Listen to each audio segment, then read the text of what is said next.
this is such a game-changing clinical reference document. But what are some of the key changes? Well, let's talk about pre-participation screening, the debate that will drive this field probably forever and ever, and certainly well past our careers.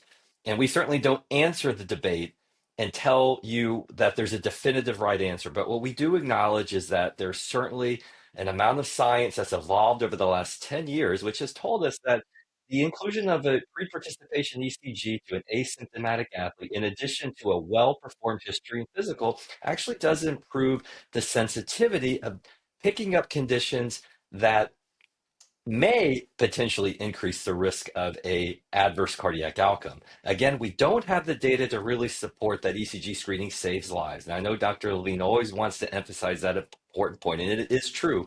But because of these data, we acknowledge that ECG screening is reasonable. Again, refer to table one, what that means, reasonable to proceed with as long as you have the right person reading the ECG, the right people overseeing the screening program, and ensuring that you have equitable resources once you have that abnormal ECG. The worst thing is to hand an ECG to a provider and say, okay, it's abnormal, and that person has no idea what to do. That's when ECG screening can be dangerous. But it is a change in terms of how ECG screening has been discussed and recommended in prior documents.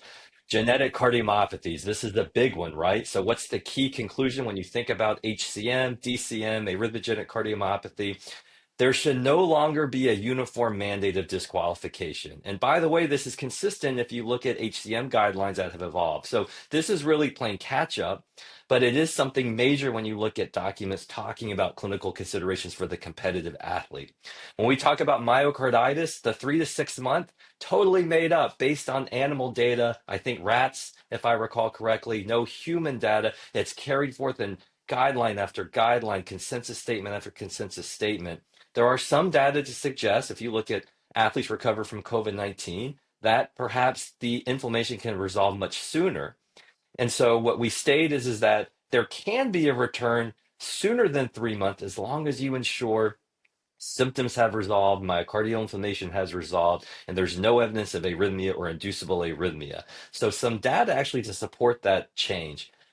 Major changes when you think about the aorta, very conservative recommendations in the past. In this document, we are much more streamlined. We talk about bicuspid aortopathy. We talk about hereditary thoracic aortic disease, gene positive, gene negative, but never discussed in prior documents the unexplained enlarged aorta or aortic aneurysm. So that is discussed in detail in this document. And all I can say is at least we are not as conservative as what has been pitched forth in the past. Again, acknowledging that the data to support all of these uniform disqualifications for athletes with bicuspid valves and aortas of 4.2 centimeters max dimension, really not supported by data, perhaps too restrictive.